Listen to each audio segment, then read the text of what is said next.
Aujourd'hui, donc je vais d'abord me présenter. Je suis professeur au Muséum national d'histoire naturelle à Paris. Je travaille sur ce qu'on appelle les perturbateurs endocriniens. J'en parlerai un petit peu pendant la conférence. Je vais prendre des questions, hein, ne vous inquiétez pas. Je vais essayer aussi, si vous avez des questions en cours de route. Alors, vu que vous êtes nombreux, ça va peut-être être compliqué, mais je vous propose de les noter et qu'on puisse y revenir à la fin.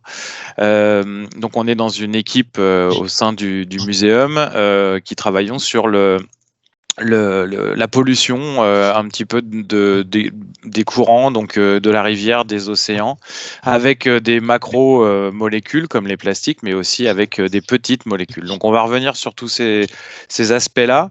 On a l'ancienne directrice du Centre national de la santé aux États-Unis qui disait que finalement on ne pouvait pas faire autrement que de vivre avec plein de produits chimiques, hein, puisque on vit dans une soupe de chimiques parce qu'on en produit et on est exposés tous. Donc il faut arriver à vivre avec et surtout que ça ne nous rende pas malades. Donc aujourd'hui, je vais vous parler de la pollution plastique et son impact. Alors, le plastique, vous savez à peu près tout ce que c'est. On va reparler un petit peu de la ressource eau. Donc ça, c'est les premiers points que je vais aborder avec vous. Puis, cette pollution plastique, les chiffres et les différents types de plastique, le problème du plastique qu'on voit, mais aussi les problèmes que le plastique génère et des problèmes qu'on ne voit pas. Et donc là, on va switcher un tout petit peu vers les perturbateurs endocriniens. Je vais vous expliquer ce que c'est. Et enfin, on va regarder un petit peu juste les effets sur la biodiversité et la santé, et puis les actions possibles, parce qu'on peut faire quelque chose, et puis les actions qui vont être menées dans l'Europe à la rame. Alors, tout d'abord, ce qu'il faut avoir en tête, c'est que l'eau, c'est une ressource qui n'est pas inépuisable, hein, même si vous voyez sur le petit graphique où il y a la Terre, on a 97% d'eau sur la Terre, on n'a que 2,8% d'eau salée, et on en a 70% qui est gelée dans les pôles. Donc là, avec le réchauffement climatique, on a plus d'eau douce, mais ça n'empêche qu'elle se mélange à l'eau salée, elle n'est pas directement utilisable. Et pourtant, notre corps contient entre 60 et 65% d'eau, et vous voyez que la plupart des organes, donc les tissus mous, hein, vont contenir beaucoup d'eau, mais même les os contiennent de l'eau. Et vous voyez que quand on projette un petit peu notre consommation annuelle par personne et par an, on a à peu près 6 mètres cubes de consommation en 2010 et on a 6000 mètres cubes pardon, et on arrive à 4500 mètres cubes. Puis si vous regardez aussi les consommations, elle n'est pas identique en fonction de où on vit. Si on vit en Amérique, on est plus à 250 litres par personne par jour, et tandis qu'on est plus à moins de 10 litres pour un enfant en Afrique. Ce qu'il faut avoir en tête aussi, c'est que depuis les années 70, on a une augmentation de l'utilisation du plastique. Alors le plastique, on va revenir un tout petit peu dessus, mais donc ça peut être utilisé pour recouvrir les aliments. L'avantage en fait que tous ces contenants alimentaires finalement en plastique, même le polystyrène expansé que vous voyez là, où on a une banane qui est vendue à l'unité, ou alors tous ces fruits et légumes qui sont recouverts de films alimentaires en plastique. En fait, tout ça, c'est du plastique. Donc, la barquette en elle-même, c'est du plastique, même si c'est du polystyrène expansé, c'est à base de plastique. Et le film qu'il y a autour, c'est aussi du plastique. Les avantages du plastique et pourquoi ça a été si utilisé, c'est parce que c'est léger, c'est peu coûteux, ça améliore la conservation des aliments, ça donne pas de goût, c'est inerte. Donc, en fait, il y avait que des avantages finalement. Sauf que c'est pas si inerte que ça, on s'en rend compte à l'heure actuelle, et surtout, on a plusieurs années avant qu'un plastique dans l'environnement puisse être dégradé correctement. On est à plusieurs centaines d'années, 450 ans la plupart du temps. Et donc c'est une énergie qui est, enfin c'est une pollution qu'on n'arrive pas à gérer. Pourtant, on est tous exposés donc à des composés plastiques. On a des dizaines de substances plastiques. Donc, que ce soit, on en reparlera, mais bisphénol, phtalate. Donc là, vous voyez, c'était en septembre 2019. C'est pas si vieux. Il y a un organisme qui s'appelle Santé publique France qui avait dit, écoutez, l'ensemble des Français, mais en fait c'est l'ensemble des Européens, puisqu'on est tous exposés aux mêmes choses, sont contaminés par différents types de produits. Donc j'y reviendrai, mais les phtalates, c'est ce qui va vous permettre de rendre le plastique souple, non cassant, non coupant. Et les bisphénols, la plupart du temps, c'est ce qui compose le plastique. Et puis, on avait entendu aussi cette idée qu'on mangeait une carte de crédit par jour avec l'ensemble des microparticules plastiques qui se retrouvent soit dans notre eau qui est embouteillée avec des bouteilles en plastique, soit avec les fruits de mer, le sel ou tout ce qui va être des poudres. Le plastique, en fait, il faut voir que, alors, il existe des plastiques avec un début qui n'est pas du pétrole, mais la plupart des plastiques que l'on connaît, c'est un dérivé du pétrole. Donc là, on va pas aller sur tout ça, mais ce que vous voyez au début, c'est qu'on prend du pétrole et on va le raffiner pour arriver à de l'éthylène ou à du styrène ou à du benzène, ou en fait, voilà. Donc on arrive à des différents types de plastiques, polystyrène, polypropylène. On va revenir un tout petit peu dessus, mais ce qu'il faut avoir en tête, c'est on prend une énergie qui est fossile. Donc les énergies fossiles, c'est les énergies qui sont issues de la dégradation lente sur plusieurs millions d'années, donc le charbon, le pétrole, et on va en faire quelque chose qui, pour le coup, ne va pas pouvoir être utilisé directement. Donc une fois qu'il est jeté, le plastique ne va pas redonner quelque chose qu'on va pouvoir utiliser en tant qu'énergie. Si on regarde un peu la production de plastique et le fait que ça ait augmenté depuis les années 70, vous pouvez voir depuis les années 50, là, on a une augmentation progressive de cette production de plastique parce que tout simplement on a compris comment les faire.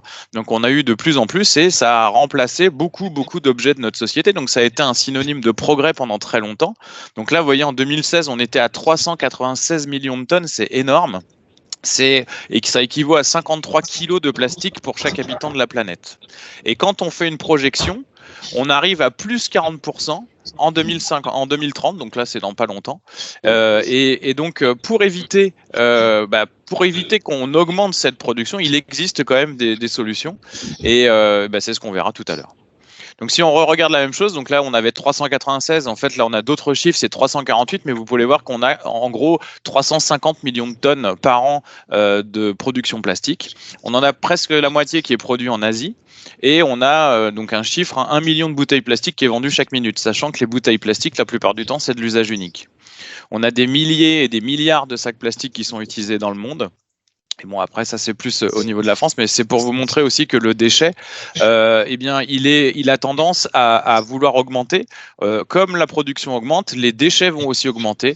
Et donc, ça veut dire quoi? Ça veut dire qu'on aura 6 à 8 millions de tonnes de déchets plastiques qui seront déversés soit dans les océans ou soit dans les rivières, et qu'on va avoir des animaux morts après avoir ingéré du plastique. Donc ça, personne ne le veut.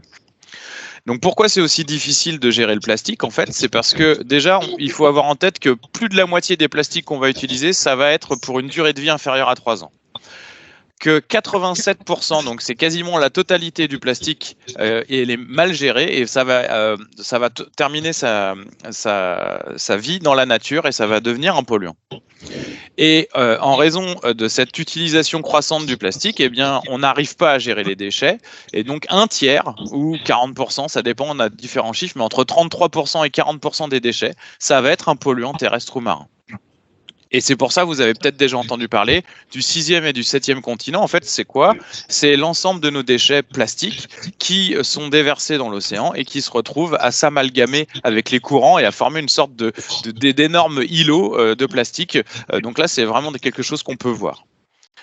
Et ce qu'il faut avoir aussi en tête, c'est qu'il y a ce qu'on voit et ce qu'on ne voit pas. C'est-à-dire que ce qui atteint les océans, il y a eu seulement 1% de ce qui est visible à la surface. Il y en a plein qui se retrouvent au fond de la mer ou même dans la mer. Alors, j'avais une petite vidéo, j'espère que ça va fonctionner.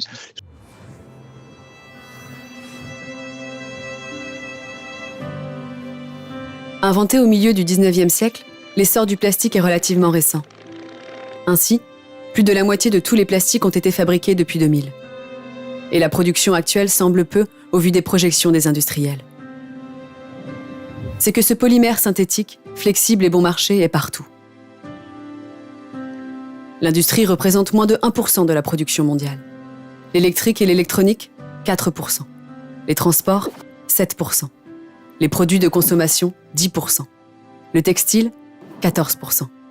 Le bâtiment et les travaux publics, 16%. Divers autres secteurs, 12%. Mais la plus grande part, ce sont les emballages, 36%. Souvent à usage unique, ils sont le symbole de la société du jetable. Le plastique, principalement issu des ressources fossiles, a contaminé nos écosystèmes, notamment les océans et les sols. Dans les océans, finissent chaque année 10 millions de tonnes de déchets plastiques. L'équivalent d'un camion toutes les minutes. Si rien ne change, selon certaines études, il y aura dans les océans plus de plastique que de poissons d'ici 30 ans. Impact aussi dans les sols. Sur les 450 millions de tonnes de plastique produites chaque année, un tiers environ finit dans les sols ou dans les eaux intérieures. Au contact du plastique tous les jours, nous sommes soumis à un cocktail de substances dangereuses pour notre santé. Ce danger invisible peut prendre différentes formes.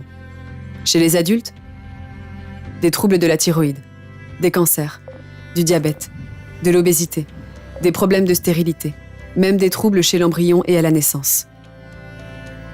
Et chez les enfants, de l'hyperactivité, du déficit de l'attention, un faible QI, de l'asthme, de l'obésité ou de la puberté précoce. Le plastique est aussi un danger pour le climat. Issu de l'industrie pétrochimique, la fabrication du plastique rejette du dioxyde de carbone, du méthane et d'autres gaz à effet de serre.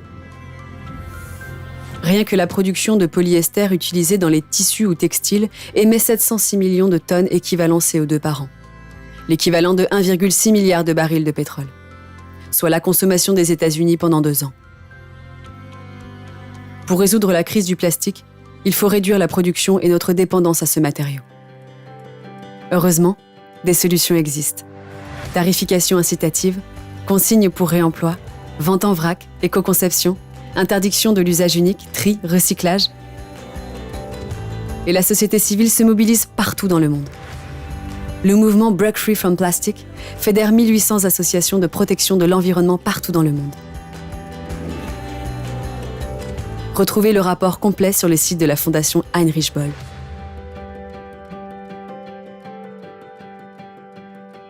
C'était juste pour montrer la production, donc que quand on parle d'un plastique, nous finalement on a juste notre utilisation ponctuelle qui va être pour certaines fois quelques minutes. Quand on a un emballage plastique ou qu'on avait une fourchette en plastique sur notre steak pour nous donner, nous indiquer la cuisson, une paille, c'est vraiment quelque chose de très ponctuel, alors que finalement il y a une production, donc c'est-à-dire il y a la production, le raffinage en fait du pétrole, il y a la production du plastique dans une usine, il y a le transport de ce produit vers les magasins, ensuite il y a l'utilisation et ensuite il y a le déchet.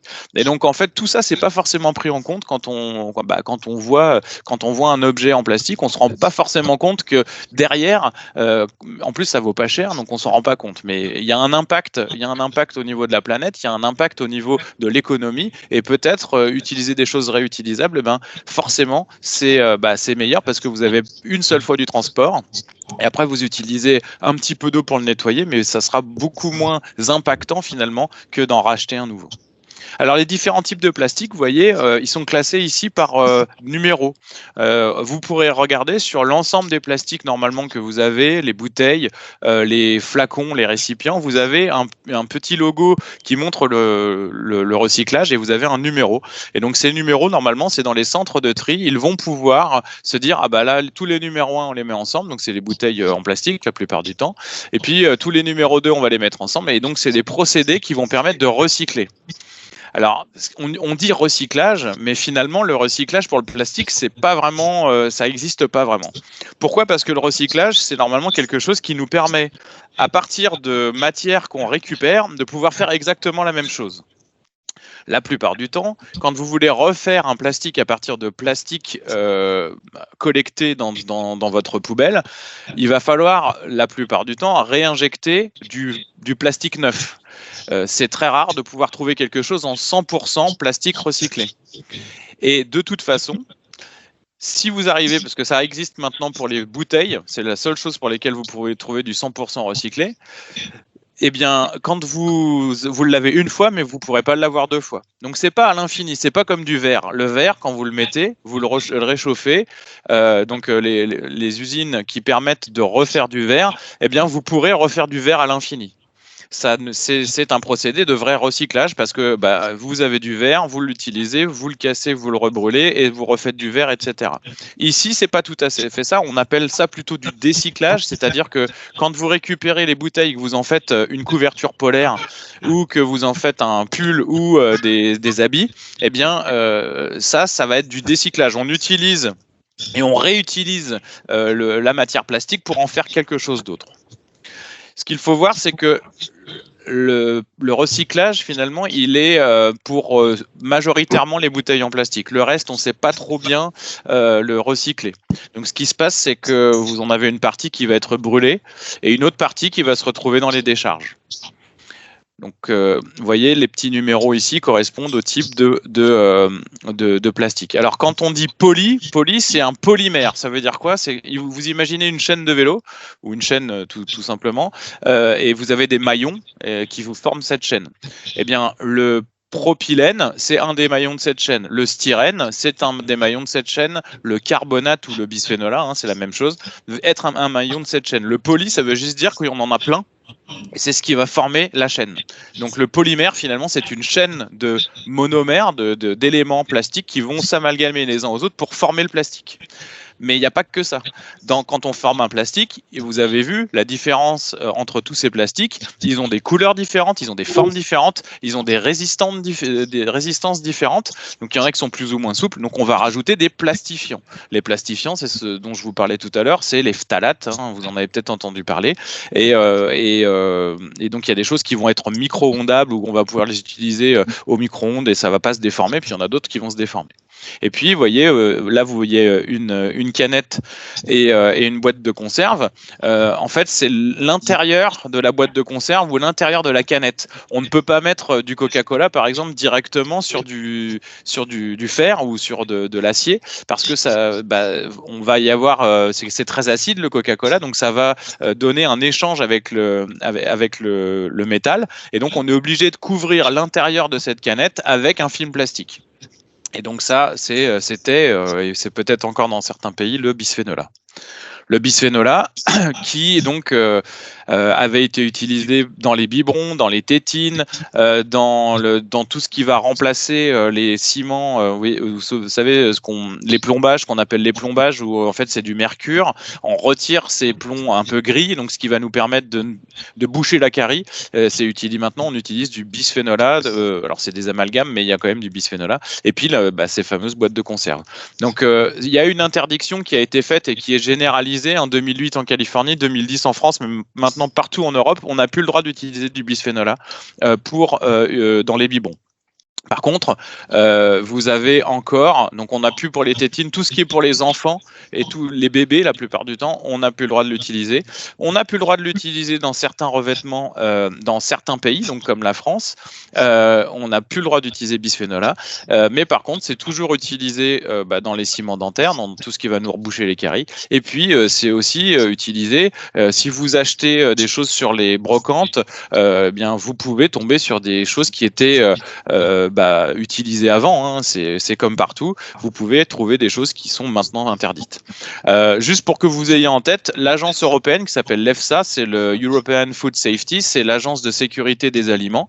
Eh bien, cette agence-là a décidé de baisser la dose journalière tolérable, donc ce qu'ils appellent la DJT, à une dose qui est extrêmement faible. Donc c'est plutôt une bonne chose. Vous voyez, plus ça va, plus elle descend. Elle était à 50, puis elle a été baissée à 4, et puis maintenant ils proposent de la mettre à 0,04, mais c'est même encore plus faible. Donc on va baisser de 100 000 fois, donc on n'aura quasiment plus le droit d'utiliser bisphénol A, puisqu'on n'aura plus le droit d'être exposé à cette quantité-là.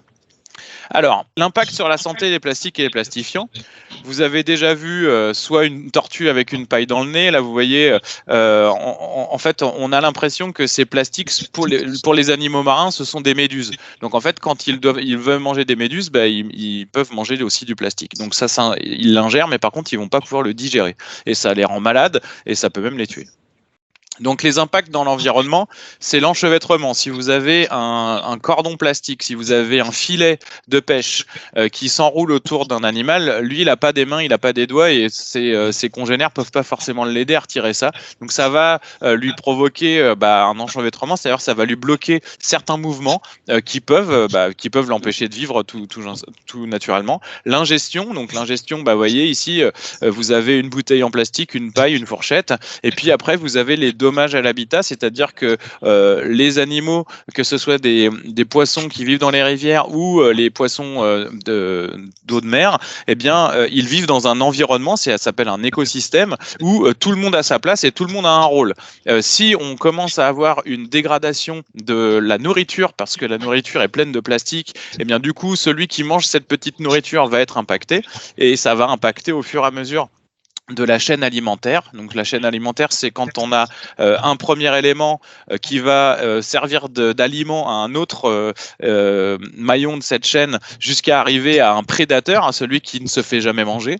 Eh bien, en fait, on arrive quand même à polluer tout le monde alors qu'on a le dommage à la base que sur les plantes ou des microplastiques. Et puis les impacts sociétaux, donc là, je vous ai pas mis de petits schémas, mais par contre, c'était pour que vous ayez quand même l'idée que le plastique, ça va aussi impacter la qualité de l'air parce que on en a une partie qui va être brûlée. Et puis, on a des impacts directs qui sont liés à la gestion, mauvaise gestion finalement des déchets plastiques, parce qu'on a l'utilisation de l'eau. Tout à l'heure, je vous avais montré la ressource eau. On a 40% de l'eau qui est utilisée pour de l'agriculture. Et quand on fait un recyclage de l'eau pour pouvoir l'utiliser, on n'élimine pas forcément les microplastiques et les nanoplastiques. Donc ça va se retrouver épandu sur les sols et donc ces sols vont être contaminés aussi par des micros et des nanoplastiques. Alors pour que vous compreniez un peu pourquoi on parle de micro-nanoplastiques, je vous ai fait un petit schéma. Vous voyez, vous avez un sac ici comme ça et puis ici c'est le plastique. Donc ce que je vous disais, c'est formé de plusieurs maillons. Eh bien ces maillons ici sont représentés en vert, les petits carrés verts, et puis vous avez des additifs qui vont vous permettre de rendre ce plastique soit bleu, soit rouge, soit blanc, avec une petite écriture, etc. Et puis quand il se dégrade en petits fragments, on appelle ça des microplastiques. C'est-à-dire que les microplastiques, on est capable de les voir avec un microscope. Ça a une taille entre 1 micron, 1 micromètre, donc un millième de millimètre, et 5 millimètres. Et puis les nanoplastiques, alors là, c'est même pas visible. On est obligé d'utiliser des outils encore plus performants pour pouvoir les voir, puisque là, on est à l'échelle plus petite que la cellule. Donc on est vraiment à des toutes petites fragments qu'on ne voit pas. Et les additifs que vous voyez là, ceux-là, on les voit même pas. Ils peuvent être même solubles dans l'eau, on ne les voit pas. Donc pour les microplastiques, la plupart du temps, on nous dit mais finalement c'est tellement gros que vous les mangez, mais vous les expulsez directement. Donc quand on va faire pipi, finalement on expulse ces microplastiques. Donc peut-être, mais le problème, c'est comme vous voyez, ces microplastiques, il y a ces additifs-là qui peuvent rentrer dans votre corps et sortir, en fait. Donc ces plastiques peuvent relarguer, finalement, servir de vecteur, c'est-à-dire ils vont emmener un produit chimique qui n'est pas bon pour notre santé. Et donc ça peut être pour notre santé à nous, mais aussi pour la santé des animaux. Et les nanoplastiques, on n'en sait rien, on ne sait pas. On ne sait pas si ça a des effets directs ou pas. Est-ce que ça va nous rendre malades ou pas? Ça, on n'a pas encore, on ne sait pas. En tout cas, on se pose la question. Ce qu'on sait, c'est que, alors là, c'est une publication scientifique, je ne vais pas vous demander, mais c'est juste pour que vous ayez une idée de la quantité qui peut se détacher, ces petits additifs-là. En fait, on a plusieurs tonnes par an pour le plastique PVC, qui sont juste les additifs, donc les choses qu'on rajoute au plastique pour lui donner sa couleur ou sa forme ou sa souplesse. Eh bien, on a entre 2 et 130 tonnes par an qui vont être relarguées dans les eaux. Donc dans les eaux de surface ou les eaux profondes. Et puis pour le polyéthylène, donc ça c'est ce que je vous ai dit tout à l'heure, ce sont les jerrycans, les gros flacons qu'on va utiliser pour mettre la lessive, etc. Là on a entre 3,04 et 3,0 tonnes par an. Donc des tonnes, c'est des milliers de kilos. Donc on a 1000 kilos, c'est une tonne. Donc vous voyez, on a 3000 kilos juste de l'additif. Donc l'additif, ça pèse rien du tout. Donc vous imaginez la quantité en fait qu'on peut avoir finalement par an. Et ça, c'est aussi pour vous montrer que les plastiques se dégradent pas dans l'environnement. Donc là, vous avez différents types de plastiques. Je ne vais pas vous demander, mais à chaque fois, le P, c'est polymère. Hein. Et puis, donc là, PET, bah, c'est le plastique des bouteilles en plastique. Vous voyez que SW, ça veut dire salted water, et FW, c'est fresh water. Ça veut dire l'eau salée et l'eau douce. Vous pouvez voir que ce soit pour l'eau douce ou pour l'eau salée, finalement, quand on met une bouteille d'eau de plastique dans l'eau, eh bien, elle ne se dégrade pas. Après 400 jours, donc après plus d'un an, vous avez mis une certaine masse de plastique qui correspond à des bouteilles et elle ne bouge pas d'un iota. C'est-à-dire que vous allez avoir exactement la même chose. Alors bien sûr, elle va être salie, mais ça veut dire que le plastique en lui-même, il n'est pas dégradé. Et donc, quand on regarde un peu cette pollution plastique, eh bien, on pourrait regarder, on va partir des aliments bruts. Les aliments bruts, ici, vous avez besoin d'eau pour les faire pousser. Vous avez donc l'utilisation du blé, des fruits et légumes. Vous pouvez aussi récupérer les crustacés. Si vous les achetez pas directement à celui qui les produit, ils vont être conditionnés. Ça veut dire quoi? Ça veut dire qu'ils vont être emballés pour la plupart du temps. Donc on va avoir des emballages qui, eux, vont être mis dans une poubelle qui seront pas forcément recyclés. Donc ils peuvent donner des microplastiques. Ces microplastiques, comme je vous l'ai dit tout à l'heure, ils vont être dans les rivières ou dans la mer, mais à la fin, vous allez utiliser de l'eau pour faire pousser qui contiendra ces microplastiques. Et puis vous avez aussi les microplastiques qui sont issus des textiles, parce que la plupart des habits que nous avons polyester, on a des fibres synthétiques. Les fibres synthétiques, c'est du plastique. Et puis, donc, quand on les passe à la machine, on a des petites fibres qui partent petit à petit, et puis ça, c'est évacué dans les eaux. Ça va être peut-être retraité dans les usines de retraitement d'eau, mais la plupart du temps, ce sont des boues qui nous permettent de récupérer ces plastiques-là, mais ces boues, après, elles sont séchées et elles sont mises sur les champs pour faire pousser les fruits et légumes. Donc, on a aussi une partie des fibres synthétiques, ça va se retrouver dans l'air, donc on va les aspirer, les inhaler. Vous savez que les masques bleus, là, c'est du polypropylène, donc c'est du plastique aussi, donc c'est encore des plastiques à usage unique. On va avoir des petites particules. On a les poussières de pneus, on a nos poussières intérieures qui vont aussi attraper un peu ces petits produits plastiques. Et puis, on a les produits cosmétiques ou les produits ménagers. Donc, tout ça fait qu'on est exposé à ces plastiques, à ces plastifiants, mais on ne connaît pas forcément les effets sur la santé. On s'interroge sur est-ce que ça nous rend plus malade, donc le système immunitaire, est-ce qu'on va être capable de se défendre correctement face à un virus? Peut-être qu'on est moins efficace parce qu'on a été exposé à ces produits-là, ça on ne sait pas. Peut-être que notre système endocrinien, le système endocrinien, c'est un peu le système qui va permettre aux organes de communiquer entre eux. Le endocrinien, ça veut dire qu'il produit des hormones, et les hormones, il faut que vous voyez ça comme des messagers chimiques. Ça va transmettre une information d'un point A à un point B, et comme les organes ne peuvent pas bouger, en fait, c'est très très pratique pour eux de pouvoir communiquer comme ça. Le microbiote, en fait, c'est toutes les bactéries qu'on a dans notre intestin qui nous permettent de digérer les choses, qui nous permettent d'assimiler des nutriments. Eh bien, peut-être que le plastique qu'on ingère va changer le type de bactéries qu'on a dans les intestins. Et ça peut rendre malade. Et puis, ça peut aussi impacter ce qu'on appelle la fertilité, c'est-à-dire notre capacité à avoir des enfants. Donc voilà. Tout ça pour dire qu'on a une contamination avec, donc là le DEHP, c'est un type de phtalate. C'était pour vous montrer que même très très loin, au niveau de, donc là c'est en Arctique, vous avez des baleines bleues, des ours polaires qui contiennent ce produit-là. Donc eux, ils voient pas, ils sont pas à côté d'une usine, ils n'ont pas une rivière qui est contaminée. C'est juste par l'eau de mer ou par l'air, ils arrivent à être contaminés avec ces petits additifs qu'on retrouve dans les plastiques. Donc on a quand même quelque chose qui est général, qui est mondial. Donc, les perturbateurs endocriniens, pour vous expliquer un peu ce que c'est. Donc, le système endocrinien, c'est ce que je vous expliquais juste avant, ce sont des hormones. Les hormones, donc il y en a plein. Je ne vais pas vous demander de toutes les retenir, c'est juste pour que vous sachiez, la plupart du temps, on parle des hormones quand on parle de la puberté, parce qu'on a un pic en hormones et qu'on devient un homme ou on devient une femme. Donc ça, c'est celle-ci. Donc vous voyez, c'est celle qu'on retrouve dans les gonades. Mais en fait, il y en a plein d'autres. Il y a des hormones qui vous permettent d'avoir faim. C'est celle-ci, là, quand on regarde le tube digestif, la gréline. La gréline, ça va dire à votre cerveau, j'ai faim. Par contre, ce qui est ici, la leptine, là, c'est produit par notre tissu adipeux, donc le tissu, le gras. Et c'est ce qui va dire à notre cerveau, t'as plus faim.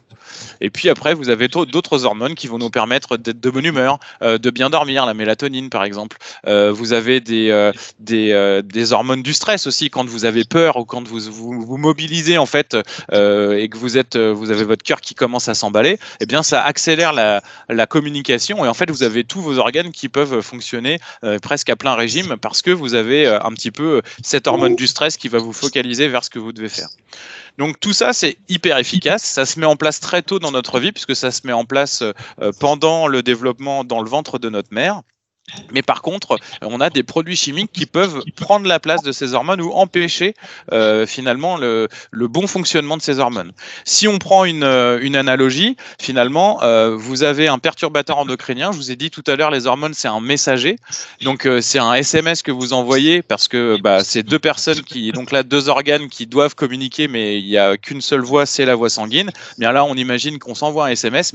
Ça peut être un spam, c'est-à-dire c'est un faux SMS qu'on reçoit que l'organe va recevoir alors qu'il n'aurait pas dû avoir ce message-là. Et puis, ça peut être aussi que le message n'arrive jamais. Donc, vous avez une panne de réseau et en fait, vous n'avez plus de communication qui se fait. Et bien ça, c'est ce que fait un perturbateur endocrinien. C'est une sorte de brouilleur de communication. Il va empêcher les organes de bien fonctionner les uns avec les autres. Ça a été découvert il n'y a pas si longtemps que ça. Il y a un peu plus que... Là, j'ai mis 31 ans, mais c'était en 91. C'était en 91, il y a cette dame, Theodora Colborn, qui avait regroupé plein de gens qui travaillaient, donc c'était soit des gens qui travaillaient, des docteurs, des toxicologues, des chercheurs dans des laboratoires, et elle leur a dit, je comprends pas, il y a de plus en plus d'études qui montrent que les animaux ont du mal à se reproduire, mais même nous, les humains, nous avons on a du mal à se reproduire. Et ils étaient tous arrivés au constat que oui, finalement, on était face à des nouvelles propriétés finalement de produits chimiques qui empêchaient le bon fonctionnement de nos hormones. Donc c'est ce qu'ils ont appelé un endocrine disruptor, un perturbateur endocrinien en français. Donc voilà, ça va altérer les fonctions du système endocrinien et ça va avoir des effets délétères, c'est-à-dire que ça va rendre malade. Et au niveau législatif, seulement depuis 2016, on a cette idée qu'il nous faut les trois. Il nous faut une activité endocrinienne, il nous faut une maladie, et puis il nous faut un lien qui existe entre les deux. Je vous donne juste cet exemple parce que je trouve que c'est quand même assez édifiant. C'était une chercheuse qui était à cette conférence, Anna Soto, qui travaille toujours, elle travaille aux États-Unis, à Boston, et elle a découvert de façon fortuite, donc elle n'a pas fait exprès, le fait que certains produits qui étaient dans les tubes qu'elle utilisait pour ses expériences, eh bien, pouvaient contaminer finalement les cellules qu'elle faisait pousser. Donc je vous montre juste ça. Vous avez à gauche ici des cellules, c'est des cellules de cancer du sein. Et quand on met de l'hormone sur ces cellules-là, elles prolifèrent, il y en a de plus en plus. Donc c'est ce que vous voyez là, il y a beaucoup plus de cellules quand on met de l'hormone, qui est le E2 là, que quand on n'en met pas. Du jour au lendemain, elle avait beaucoup de cellules, même dans les puits où elle mettait pas d'hormones. Donc elle n'a pas compris et elle a finalement découvert que c'était dans ce tube-là, ils avaient rajouté quelque chose qui est donc un surfactant, quelque chose qui va se mettre à la surface du plastique. Mais en fait, c'était pas lié de façon covalente, de façon franche avec le plastique. Donc quand on mettait un liquide dedans, eh bien, on avait une petite partie de cet additif qui se retrouvait dans le milieu de culture des cellules. Et donc c'est ce qui montre. Et donc là, je vous montre ici. C'est le nombre de cellules ici. Donc vous avez plus de cellules quand vous mettez de l'hormone que quand vous n'en mettez pas. Donc ça, c'est un tube d'une autre marque. Là, elle a utilisé un tube avant que la société change le plastique, donc avant qu'il rajoute cet additif, donc ça faisait la même chose. Elle ne mettait pas d'hormones, elle n'avait pas de prolifération de ses cellules, elle mettait de l'hormone, elle avait beaucoup de prolifération. Et quand elle a utilisé le tube qui était modifié, dans lequel on avait rajouté ce nonylphénol, ce surfactant, eh bien, vous voyez qu'elle n'avait pas besoin de rajouter d'hormones, les cellules proliféraient, et donc ça mimait une hormone naturelle humaine. Donc c'était quand même une des expériences clés qui a montré que finalement on était entouré de produits qui n'étaient pas forcément évalués de la bonne façon et pour lesquels on ne connaissait pas tout. Donc les perturbateurs endocriniens, on dit ils sont où? En fait, ils peuvent être partout. Dans tout ce qui contient des choses, est-ce qu'il y a des pesticides qui peuvent prendre la place des hormones? Est-ce qu'on a des produits plastiques? En tout cas, on peut se poser la question. Voilà, donc ça c'est dans la maison, hein, ils peuvent être partout dans la maison. Après, il faut pas forcément, c'est pas parce que vous êtes exposé une fois à un pesticide que vous allez forcément avoir un cancer. Hein. Je veux pas rendre ça complètement anxiogène. Hein. Ne vous inquiétez pas, les perturbateurs endocriniens ne vont pas forcément vous rendre malade, mais par contre c'est une exposition répétée qui va pouvoir poser problème. C'est-à-dire que on est capable, hein, en tant qu'on a un organisme qui a un foie qui permet de détoxifier, eh bien donc quand on est face à une molécule chimique étrangère, normalement, on est capable on n'est pas malade tout de suite. Mais c'est cette répétition, le fait qu'on soit exposé très jeune et pendant toute notre vie à certains produits qui peut poser problème. Qu'est-ce qu'on peut faire? Eh bien, on peut réduire notre impact. Nous, déjà, on peut ne plus utiliser de sacs de course en plastique et utiliser des sacs réutilisables. Plutôt que d'utiliser un savon liquide qui contient des phtalates dans le produit, mais aussi dans le contenant, eh bien, on utilise du savon solide. On peut utiliser des produits en vrac, donc éviter des choses qui sont suremballées. Quand on prend un café, bon, vous prenez pas de café, mais quand vous prenez, je sais pas moi, une chicorée ou ce que vous buvez dans une machine, maintenant, normalement, c'est possible de pouvoir choisir, en tout cas dans certaines machines, d'amener son mug. Éviter d'utiliser des choses qui sont jetées quasiment tout de suite.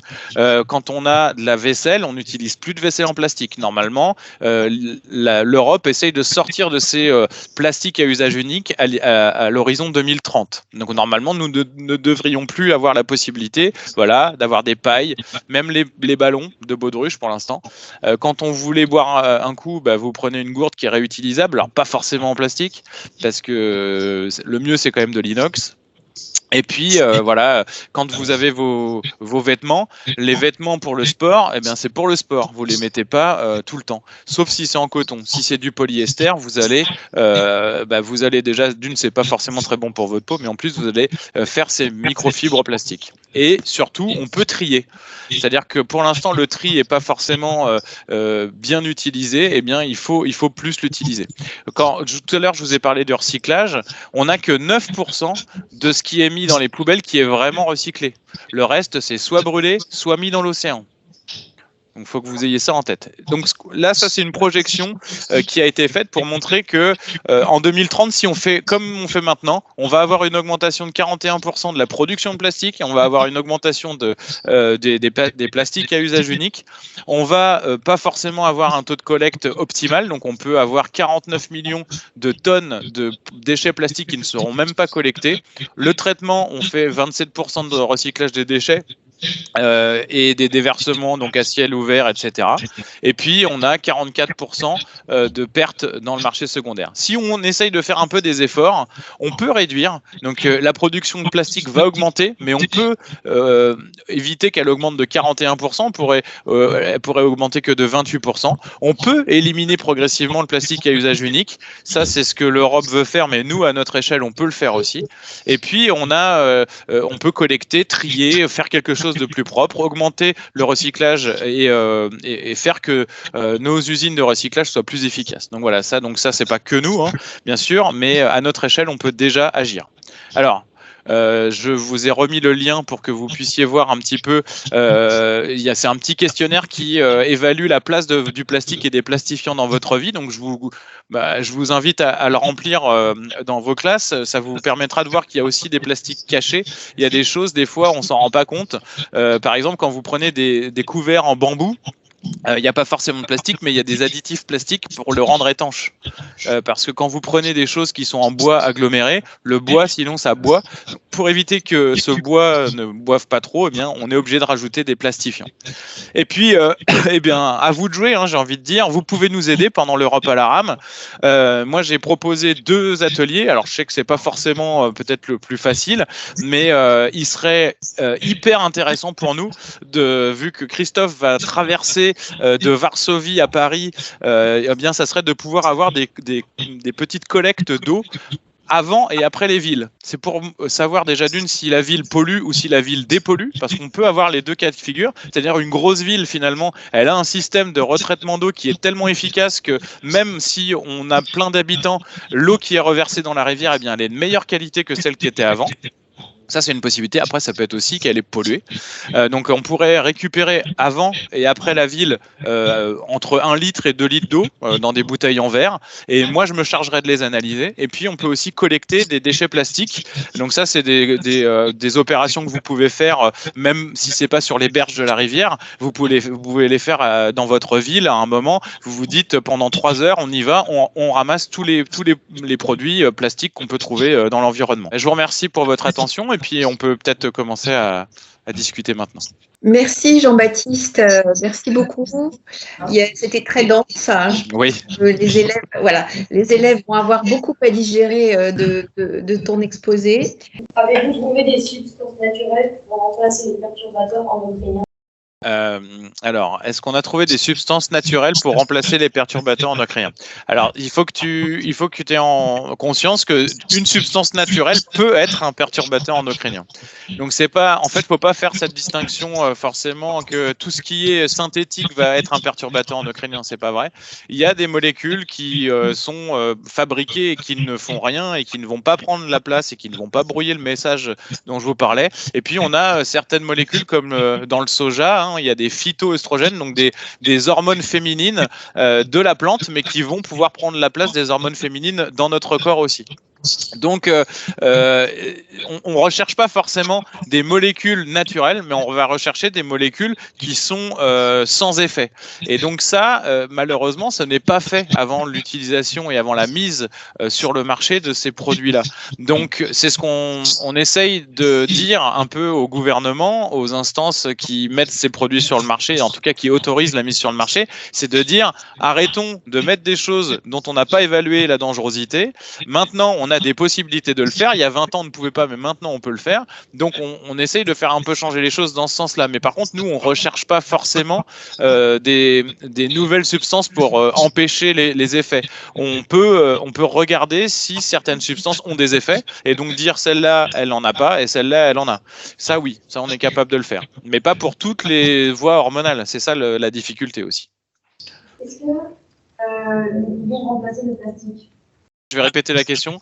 Donc, comment on peut faire pour remplacer les plastiques? Donc, c'est une très bonne question.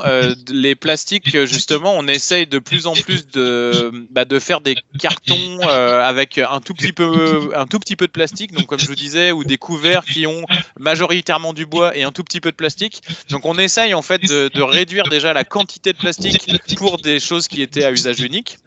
Mais il reste du plastique quand même un petit peu dedans. On utilise des nouveaux procédés. On part pas forcément du pétrole. Vous pouvez faire du plastique avec de la betterave, vous pouvez partir de fibres en fait, de canne à sucre aussi. Vous pouvez arriver à faire ou de l'amidon de maïs. Vous pouvez arriver à faire des plastiques, en tout cas des choses qui ressemblent à du plastique, mais de la même façon, vous allez quand même utiliser un peu de matière plastique pour pouvoir faire ces plastiques-là.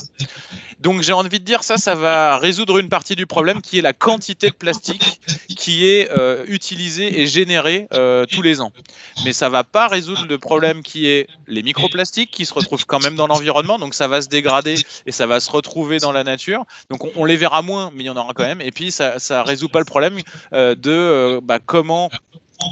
comment finalement évaluer l'impact que ça a sur l'environnement et la santé. Ça peut retarder un peu ces effets-là parce qu'il y en aura moins d'un coup.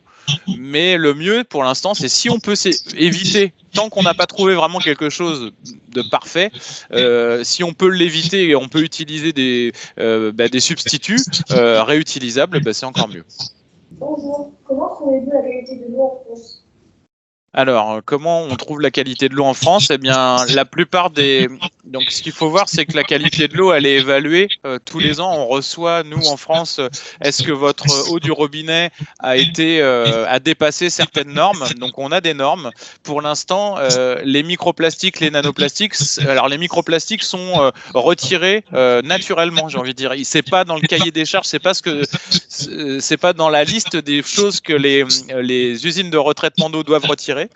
Mais ça est fait naturellement, donc tant mieux. Mais par contre, comme je vous disais, en fait, ces microplastiques-là, ils se retrouvent après dans les champs qui servent à cultiver les denrées qu'on va ingérer. Donc, il y a peut-être un petit effort à faire là-dessus pour qu'il y en ait moins qui arrivent dans les usines. Et après, au niveau des plastifiants, donc les phtalates dont je vous parlais, ça, c'est même pas regardé. Donc, ça fait pas partie de la liste des choses qui sont, vous savez, une usine de retraitement d'eau, elle a avant, après, et elle doit regarder des pesticides, des nitrates, donc certaines qualités de l'eau. Est-ce qu'il y a assez de minéraux, etc. Donc ça, cette qualité-là, elle est souvent très conforme, mais il y a certaines molécules pour lesquelles elles font pas partie de la liste. Donc tant qu'elles feront pas partie de la liste, eh bien on pourra pas les regarder.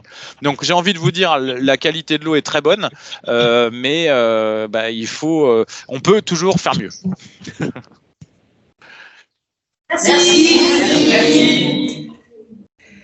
Merci Jean-Baptiste. Nous avons une question de l'école de Madame Franciosa. Voilà, on avait une question par rapport à l'effet du système immunitaire. Est-ce que notre système immunitaire peut nous détoxifier, peut nous débarrasser de ces perturbateurs endocriniens ? Je vais pas être catégorique, mais j'ai envie de vous dire non. C'est-à-dire que le système immunitaire, il va vous permettre de gérer une agression plutôt bactériologique ou virale. Donc, ça va nous permettre de gérer finalement une atteinte extérieure, virus ou bactérie. Ce qui est connu, ce qui est décrit en tout cas, c'est que certains perturbateurs endocriniens vont affaiblir notre système immunitaire. Donc il y a deux exemples. Il y a un exemple dans les îles Féroé où les mamans qui avaient été exposées avec des molécules qui sont utilisées pour imperméabiliser, donc ce sont les perfluorés. Donc les mamans les plus exposées pendant la grossesse à ces perfluorés, eh bien leurs enfants ne répondaient plus au protocole de vaccination. Donc quand on fait une vaccination avec trois doses, donc 2 de rappel, eh bien en fait les anticorps ne se produisent pas. Donc notre système immunitaire a été affaibli, en tout cas le système immunitaire de ces enfants. Et puis il y a un autre exemple qui est aux États-Unis. Ils utilisent beaucoup de produits chimiques pour liquéfier un peu le sol, pour récupérer le gaz de schiste. Ces solvants qu'ils utilisent pour liquéfier le sol se retrouvent dans les nappes phréatiques et dans l'eau de consommation des Américains. Vous avez peut-être vu certaines vidéos où ils font couler de l'eau et puis ils peuvent allumer une petite allumette à côté. En fait, il y a à la fois l'eau qui coule et puis aussi les solvants qui prennent feu, donc qui sortent du robinet. Eh bien, quand on met en fait ce mélange de produits chimiques là sur des grenouilles, elles se développent complètement normalement, en fait. Donc, exposées ou pas à ce mélange qui se retrouve dans l'eau de boisson, apparemment, ça ne fait pas de problème. Mais par contre, dès qu'il y a une infection avec une petite grippe, les grenouilles meurent. Donc, il y a encore une fois, je pense que le système immunitaire, il va pas pouvoir nous aider à enlever les perturbateurs ou à détoxifier, comme vous dites. La détoxification, c'est plus quelque chose qui va se faire au niveau du foie, et donc c'est quelque chose presque immédiat. Mais au contraire, l'exposition à beaucoup de ces produits-là peut affaiblir notre système immunitaire. Alors après, on n'est pas à l'abri que certaines molécules augmentent et produisent plus de lymphocytes ou de monocytes, mais pour l'instant, c'est pas décrit. Merci Jean-Baptiste. Merci. Je vois une école de La Haye avec des éco-délégués. Aurait-il des questions à te poser? D'ici combien de temps ça pourrait être envisageable d'éliminer le plastique dans le monde? Alors complètement, ça risque d'être compliqué à notre échelle, mais parce que comme je vous ai dit, en fait, ce qui a déjà été produit, s'est retrouvé majoritairement dans l'environnement. Donc à moins de trouver une solution qui permette de refaire quelque chose, refaire du pétrole par exemple, qui pourrait être utilisé, ou alors le brûler, mais le brûler intelligemment, c'est-à-dire pour pouvoir produire de l'énergie qui serve à quelque chose. Si on reste comme ça, on est sur plusieurs centaines d'années. Même si on commence à s'y mettre maintenant, ce qui existe déjà, comme je vous disais, il faut 400 ans à peu près pour un sac plastique. Donc voilà, il faut quand même plusieurs centaines d'années pour ne plus en avoir aucun. Mais déjà, si on réduit maintenant, on réduit l'impact global et c'est déjà très très bien. Merci. Que se passerait-il dans 100 ans si la pollution continue? Dans 10 ans.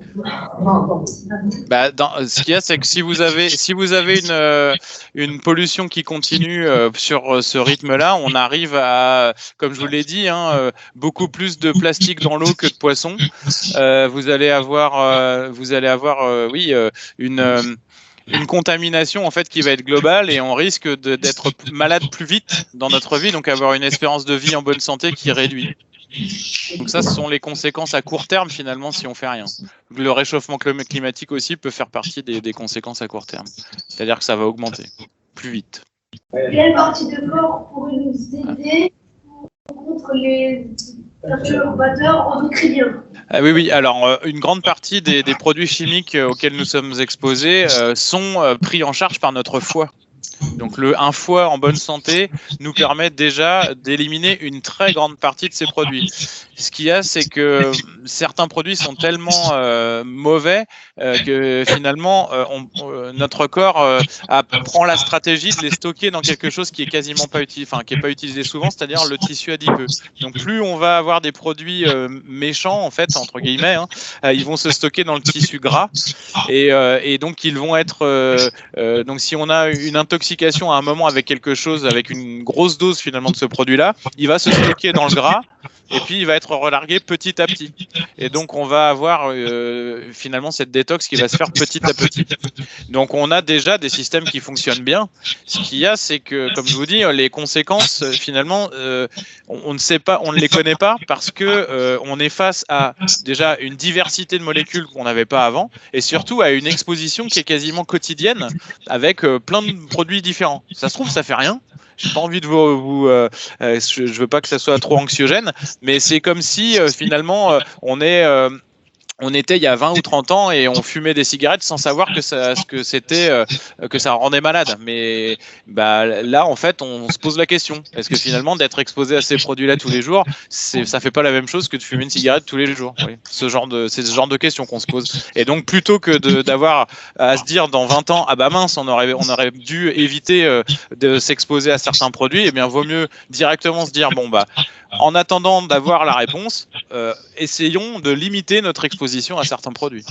S'il n'y a pas d'autres questions, peut-être Jean-Baptiste, oui. Aurais-tu en profiter pour donner au niveau de tes protocoles, parce qu'il y a eu, je pense, pas mal d'interrogations à ce sujet-là, au niveau de tes protocoles de prélèvement, est-ce que tu peux en profiter? Là, nous avons 6 minutes avant, oui.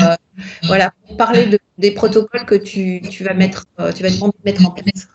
Oui, je peux vous repartager mon écran du coup. Donc les protocoles, moi je vous ai dit, j'avais pensé à 2 choses, mais après on peut adapter. Donc le premier en fait, ça serait de récupérer de l'eau en amont et en aval de la ville. Donc pour moi, ce qu'il faut que vous sachiez, c'est qu'une fois que vous avez récupéré l'eau, moi après je les analyserai de 3 façons différentes. On va analyser les propriétés physico-chimiques. Donc ça c'est est-ce qu'il y a du calcium, est-ce que on a tant d'éléments en fait, donc ça c'est ce qui va être fait couramment on va dire, et puis après on va regarder si ça a un effet sur la santé. Donc nous on se focalise sur tout ce qui est perturbation des hormones thyroïdiennes, donc ce qui va nous permettre de bien d'avoir un cerveau qui fonctionne bien, et puis les microplastiques, on va aussi doser les microplastiques si on peut. Donc l'idée c'est d'avoir des bouteilles, alors si possible en verre maintenant, comme ça sera un stockage de courte durée, c'est pas forcément problématique. Une corde, un seau, de 5 litres, des gants. L'idée, c'est que vous vous mettez sur un pont, vous amenez la bouteille dans l'eau, vous la remplissez, vous la récupérez, vous mettez un seau, et après vous me remplissez 2 bouteilles avec ce seau. Et l'idée, c'est aussi de bien noter la position, l'heure, la date du prélèvement, et ça doit être récupéré dans un endroit où l'eau coule, pas une eau stagnante. Et puis, faut pas que ça soit dangereux pour vous. Moi, je veux absolument pas qu'il y ait des problèmes. Donc, c'est quelque chose peut-être à aller repérer en amont. Donc voilà, ça c'est la première chose qu'on pourrait faire. Et puis la deuxième, c'est la collecte. Je vous disais, moi j'avais pensé à une collecte sur les berges, mais après il faut que les berges soient plutôt stabilisées. C'est peut-être un peu compliqué. Donc peut-être que ce genre de collecte de déchets peut se faire dans un autre endroit, peut-être dans un parc municipal. L'idée en fait à la base de le faire sur les berges de la rivière, c'était pour évaluer aussi si on avait beaucoup de contamination par des bouteilles plastiques. Le long de la rivière et le long du parcours de Christophe. Mais après, c'est encore une fois, l'idée, c'est aussi de rendre notre environnement meilleur. Donc, si c'est pas possible le long des berges, on peut adapter. Et l'idée, c'est de prendre des photos de ce que vous collectez et puis d'identifier, de peser. Et comme ça, on pourra peut-être même communiquer sur le fait que telle école dans tel pays a fait cette collecte, et on pourra même faire une sorte de challenge entre les écoles qui seraient intéressées par faire ce genre de collecte. Merci à tous. Au revoir. Merci à tous.